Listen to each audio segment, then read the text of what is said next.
अस्सलामुअलैकुम, मैं आपका होस्ट चौधरी बाबर शेख कांजू। आप देख रहे हैं हमारा YouTube channel Chaudhary Babar कांजू official.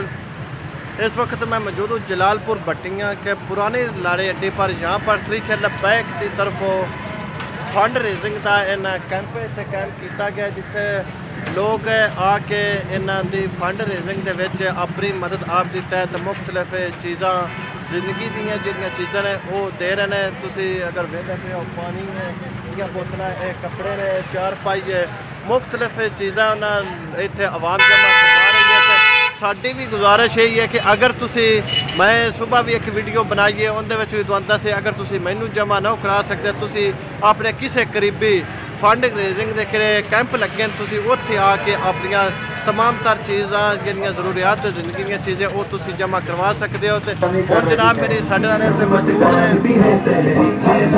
जनाब मेरी सरबराह ने तरीके लबैक दे फजान अल हसन साहब ने, उन्हां नाल भी गुफ्तगू करने भी एक कैंप कितने देर तक जारी रहेगा जी। इस वक्त साडे नाल है तरीके लबैक दे सरबराह जिले हाफजाबाद के कारी फजान अल हसन साहब मौजूद हैं। असी इस जरा ना फंड रेजिंग कैंप किया है इन मुतलक मालूमात असी इन्हों तो लेने ते और ये कैंप इतने जलालपुर भट्टियां दे कितने दिन जारी रहेगा और तुसी अपनी इत्थे आके जिन्हें सलाबजा दंगान दे जिन्हें मुतासरीन ने उन्होंने तुसी आके अमदाद कर सकते हो जी। अस्सलाम वालेकुम जी। वालेकुम अस्सलाम बाबर भाई, शुक्रिया आपका तुसी तशरीफ लैके आए। अच्छा सारे जिन्हें एक तुसा इत्थे फंड रेजिंग का कैंप किया है जलालपुर भट्टियां पुराने लारी अड्डे ते, ये कितने दिन तक इत्थे जारी रहेगा?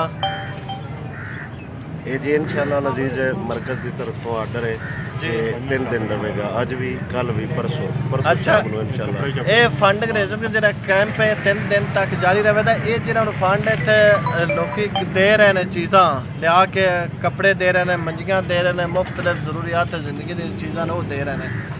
ये क्या तुस आप उत्थे जाके दो या तुसी अपने मरकज़ में जाके भेजो दे? नहीं असी अपने जिली दफ्तर जिला हाफजाबाद जो TLP का दफ्तर है ना जी जी उत्थे जमा करावा दे, फिर उतों मरकज़ जाएगा, फिर मरकज़ आप खुद उत्थे जाके तस्लीम करेगा। हो सकता है साड़ी ड्यूटी लग जाए, किसी और दोस्त की लग जाए, ऐसी मरकज़ जमा कराना है जिले की तरफ। अच्छा जी जनाब, इन्हों का यही कहना भी अगर किसी अपनी इन सलाबजा नगान का तरफों कोई मदद करनी हो किसी किस्म की किसी सूरत पैसों की सूरत या जो ज़रूरियात जिंदगी दी चीज़ां ने उनकी सूरत ये जनाब तुसी जलालपुर भट्टियां पुराने लारी अड्डे ते आके तुसी तरीके लबैक का इत्थे फंड रेजिंग कैंप किया गया सलाबजा नगान वास्ते, उत्थे आके तुसी ये सब चीज़ां अपनियां जमा करा सकते हो।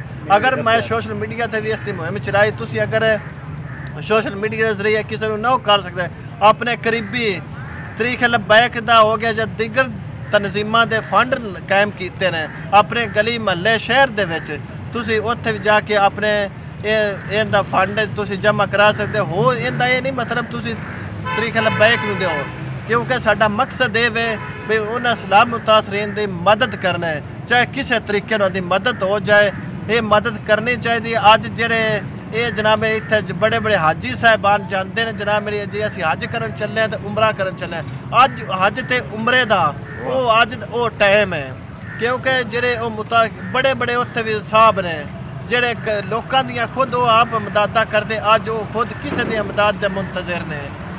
कितना हो सके उन्होंने अज वो मुसीबत के विच गिरफ्तार ने, क्योंकि ये अल्लाह की तरफों एक अजाब इलाही है। हो सकता है कल नूं ये साथ भी टाइम आ सकता है, असी भी किसी की मदद के मुंतजर हो सकने, किसी की अज असी मदद करनी है तो कल नूं सानू भी हिरस या तवक्को होवे दी भी असी भी सानू भी साडे नाल भी कोई मदद करेगा। इस तरह तुसी जिहड़ी है ना मदद करनी चाहिए, चाहे तुसी किसी तनजीम नूं दे दो, किहड़ा कोई करीबी फंड रेजिंग कैंप किया है उनके थ्रू तुसी अपने जमा करानी चाहिए जो अपने हसबे तफीक ज़रूरियात चीज़ां ने। वस्सलाम। लब्बैक लब्बैक लब्बैक या रसूल अल्लाह, लब्बैक लब्बैक लब्बैक या रसूल अल्लाह, लब्बैक लब्बैक लब्बैक या रसूल।